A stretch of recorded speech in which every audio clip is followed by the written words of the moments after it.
नमस्कार दोस्तों मैं सीए विमल शर्मा इस वीडियो में आपका हार्दिक स्वागत करता हूं। दोस्तों आज के इस वीडियो में हम आपके लिए लेकर के आए हैं केंद्र सरकार की CLCS स्कीम के बारे में। स्कीम के बारे में बताने के पहले मैं आपको ये बता दूं कि अक्सर हमारी कंट्री के जो लघु उद्योग हैं, जो मैन्युफैक्चरिंग में हैं या फिर सर्विस इंडस्ट्री से बिलोंग करते हैं, उनकी एक बड़ी प्रॉब्लम ये भी रहती है कि वो अक्सर पुरानी टेक्नोलॉजी के साथ में काम कर रहे हैं या फिर अपनी पुरानी मशीनरी के साथ में काम कर रहे हैं और इसका नुकसान उन्हें उठाना पड़ता है क्योंकि उनके माल की जो लागत होती है उनके कंपटीटर की अपेक्षा काफ़ी ज़्यादा रहती है, इसलिए उनका माल मार्केट में टिक नहीं पाता है। दोस्तों इस प्रॉब्लम को दूर करने के लिए केंद्र सरकार के द्वारा CLCS स्कीम को लॉन्च किया गया था, जिसका पूरा नाम है credit linked capital subsidy scheme. दोस्तों इस स्कीम में अगर कोई भी MSEs, मीडियम और स्मॉल एंटरप्राइजेज, टेक्नोलॉजी अपग्रेडेशन करने के लिए, अपनी टेक्नोलॉजी को इन्हांस करने के लिए, मॉडर्न टेक्नोलॉजी को यूज़ करने के लिए प्लांट एंड मशीनरी में इन्वेस्ट करता है, नया प्लांट एंड मशीनरी परचेज करता है और उसके लिए जो फाइनेंशियल इंस्टीट्यूशंस हैं उनसे अगर टर्म लोन लेते हैं तो उनको CLCS स्कीम के अंतर्गत सब्सिडी का लाभ केंद्र सरकार के द्वारा दिया जाता है। दोस्तों चूंकि ये योजना केंद्र सरकार की है, इसलिए पूरी कंट्री में, देश के हर राज्य में इस स्कीम को लागू किया गया है।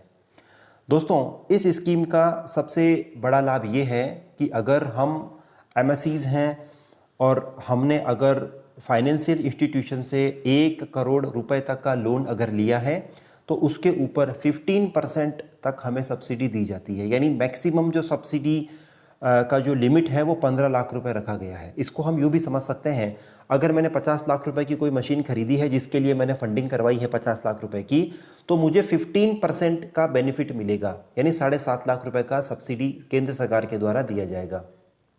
दोस्तों इस स्कीम की एक विशेषता ये भी है कि इसमें 11 ऐसे फाइनेंशियल इंस्टीट्यूशंस को चुना गया है जो एक तरीके से इसकी नोडल एजेंसी के रूप में काम कर रहे हैं या नोडल बैंक के रूप में काम कर रहे हैं। मैं आपको उदाहरण के तौर पर बता रहा हूं कि जिसमें SIDBI, NABARD, state bank of India, bank of Baroda, Punjab national bank, bank of India जैसे बड़े बैंकों के नाम भी शामिल है और अन्य छोटे जो इंस्टीट्यूशंस हैं उनके नाम भी इनमें शामिल है। तो इन 11 जो नोडल एजेंसीज़ हैं इनके थ्रू सब्सिडी का जो प्रोसीजर जो है सब्सिडी का वो इनके द्वारा फॉलो किया जाता है। आपके डॉक्यूमेंट्स जो होते हैं वो इनके द्वारा स्क्रूटिनाइज किए जाते हैं और उसके बाद में सब्सिडी को फाइनलाइज करके आपको ग्रांट दी जाती है। दोस्तों आपको मैं ये भी कहना चाहूँगा कि इसमें सब्सिडी का जो मैक्सिमम अमाउंट, जैसे मैंने आपको बताया कि 15 लाख रुपए है और इसके साथ ही 51 ऐसे सेक्टर या सब सेक्टर हैं जो इसमें एलिजिबिलिटी रखते हैं इस स्कीम में। जी हाँ, हर सेक्टर के लिए ये स्कीम एप्लीकेबल नहीं होगी। कुछ चुनिंदा सेक्टर हैं जिनको गवर्नमेंट बूस्ट अप करना चाहती है या जिनको टेक्नोलॉजी अपग्रेड गवर्नमेंट करना चाहती है, उन 51 सेक्टर्स में वो इस स्कीम में दे रखे हैं। फॉर एग्जांपल बायोटेक इंडस्ट्रीज़ जो हैं या drugs and pharma, leather industry, readymade garment industry है, wooden furniture, steel furniture, food processing units जो हैं वो सब इसमें शामिल की गई है। इसके अलावा ये लिस्ट काफ़ी बड़ी है, एक आपको मैं इलस्ट्रेटिव लिस्ट इसमें दे रहा हूँ। और वो जो 51 सेक्टर या सब सेक्टर हैं उनमें भी टेक्नोलॉजी का बाइफर्केशन किया गया है कि आप पर्टिकुलरली किस टेक्नोलॉजी को अपग्रेड करने के लिए अगर मशीनरी में इन्वेस्ट कर रहे हो तो आपको बेनिफिट मिलेगा। तो इसके लिए आपको हम यही सजेस्ट देंगे कि स्कीम का आपको लाभ उठाना चाहिए और अपने जो भी उद्योग आप कर रहे हैं उसमें नवीनतम टेक्नोलॉजी आपको अडॉप्ट करनी चाहिए ताकि कंपटीशन के इस दौर में आपका प्रोडक्ट compete कर सके और आपका मार्जिन भी बढ़ सके, आपकी माल की जो कॉस्ट है वो भी कम हो सके। दोस्तों मैं यही जिसमें और जोड़ना चाहूँगा कि जो सब्सिडी का पैसा होगा ये डायरेक्ट आपको नहीं मिलेगा, ये आपको एक तरीके से टर्म डिपॉजिट के रूप में एक सेपरेट अकाउंट में डिपॉजिट होगा और इसमें ये भी शर्त रखी गई है कि जब आप लोन लेंगे, अपनी मशीनरी के लिए लोन लेंगे, उसके कंटिन्यू 3 साल तक आपकी यूनिट का कमर्शियल प्रोडक्शन चालू रहना चाहिए। और इसीलिए जो सब्सिडी का अमाउंट आपको फाइनलाइज किया जाएगा वो एक टर्म डिपॉजिट के रूप में बैंक में रखा जाएगा जिसके ऊपर आपको इंटरेस्ट भी नहीं दिया जाएगा। ये चीज़ हमेशा ध्यान रखें, आप कंफ्यूज ना हो।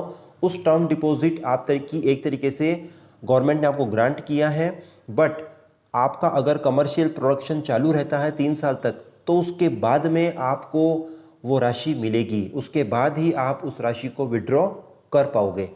एक चीज़। दूसरी चीज़ ये है कि इसमें जो प्रमोटर कंट्रीब्यूशन होगा वो भी निश्चित किया गया है। अगर उससे कम प्रमोटर कंट्रीब्यूशन होता है तो आप इस स्कीम का बेनिफिट नहीं ले पाएंगे। और सेकंड हैंड मशीनरी या फिर आपने खुद ने अगर कोई फैब्रिकेटेड मशीन खुद ने आप असेंबल करके क्रिएट की है तो उसके ऊपर भी आपको कोई तरह का बेनिफिट इसमें नहीं दिया जाएगा। अगर आपने मशीन को इंपोर्ट किया है तो उसमें इंपोर्ट ड्यूटी है, चाहे जीएसटी है, वो सब आपको इस मशीन की लागत में शामिल होंगे और वो भी इसमें एलिजिबल कॉस्ट में इंक्लूड होंगे। लेकिन जैसे मशीन को इंस्टॉल करने की कॉस्ट है, उसके मोड्स हैं, जिग्स हैं, डाइज हैं, उन सब की कॉस्ट है, ये सब जो मशीन का ट्रांसपोर्टेशन है, ये सब चीज़ें मशीन की लागत में शामिल नहीं की जाएगी। और उसके लिए ये जो कॉस्ट जो अभी मैंने बताए हैं, जो आइटम्स जो मद हैं, इनके ऊपर अगर आपने कोई खर्चा किया है तो उसके ऊपर कोई तरह का आपको बेनिफिट नहीं दिया जाएगा। तो जो एक्चुअल जो मशीनरी की जो कॉस्ट होगी उसके ऊपर आपको बेनिफिट मिलेगा। अगर आपने फाइनेंशियल इंस्टीट्यूशन से लोन ले रखा है, लोन लिया है टेक्नोलॉजी को अपग्रेड करने के लिए, मशीनों को खरीदने के लिए, अगर आपने लोन लिया है तो उसका 15% और मैक्सिमम 15 लाख रुपए तक की सब्सिडी आपको केंद्र सरकार के द्वारा दी जाएगी।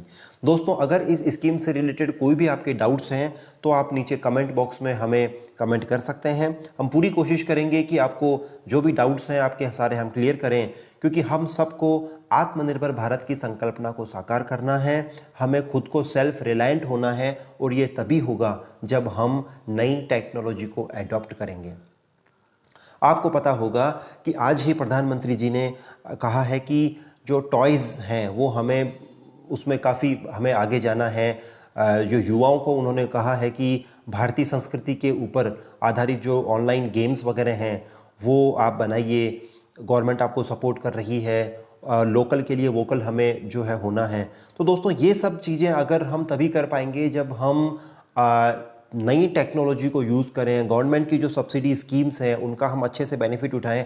और ये हमारा मतलब हम जो कंसल्टेंट्स हैं, चाहे चार्टर्ड अकाउंटेंट्स हैं, चाहे लॉयर हैं, चाहे जो भी एमएसएमई कंसल्टेंट्स हैं, हमारी भी ये रिस्पॉन्सिबिलिटी होती है कि गवर्नमेंट की जो भी स्कीम्स हैं वो आप तक पहुँचे। आप एंड यूज़र हैं, आप तक पहुँचे, आप उस स्कीम का बेनिफिट लोगे तभी आपकी जैसे सपोज़ मान लीजिए आज ही की स्कीम के बारे में बात करें तो अगर आप सीएलसी इस स्कीम का बेनिफिट लेते हैं तो आपका मॉडर्न टेक्नोलॉजी के ऊपर आपका उद्योग आधारित होगा, जिससे आपकी कॉस्ट कम आएगी। और कॉस्ट कम आने की वजह से आपका कम्पिटिटिव मार्केट में आपका माल जो होगा वो प्रचलित रहेगा, माल बिकेगा, आपका मार्जिन बढ़ेगा, जिससे आप और नए रोज़गार के अवसर जो है पैदा करेंगे, नई यूनिट इस्टेब्लिश करेंगे। इसके अलावा और भी जो हमारे चैनल के ऊपर जो वीडियोस आए थे, चाहे फूड प्रोसेसिंग इंडस्ट्री को लेकर के हो, चाहे राजस्थान की मुख्यमंत्री लघु उद्योग योजना को लेकर के हो, तो इस तरीके के जो भी बेनिफिट्स हैं वो हमें लेने चाहिए। और किसी भी तरह का डाउट्स अगर आपको हो तो वो आप हमारे इस वीडियो में या जो भी हमारे चैनल पे जो भी आप वीडियो देखते हैं उसके नीचे कमेंट बॉक्स में आप कमेंट कर सकते हैं। और एक गुजारिश और हम करेंगे, अगर हमारा वीडियो आपको अच्छा लगा हो तो इसे लाइक कीजिएगा और हमारे चैनल को सब्सक्राइब कीजिएगा। वीडियो देखने के लिए धन्यवाद। जय हिंद, जय भारत।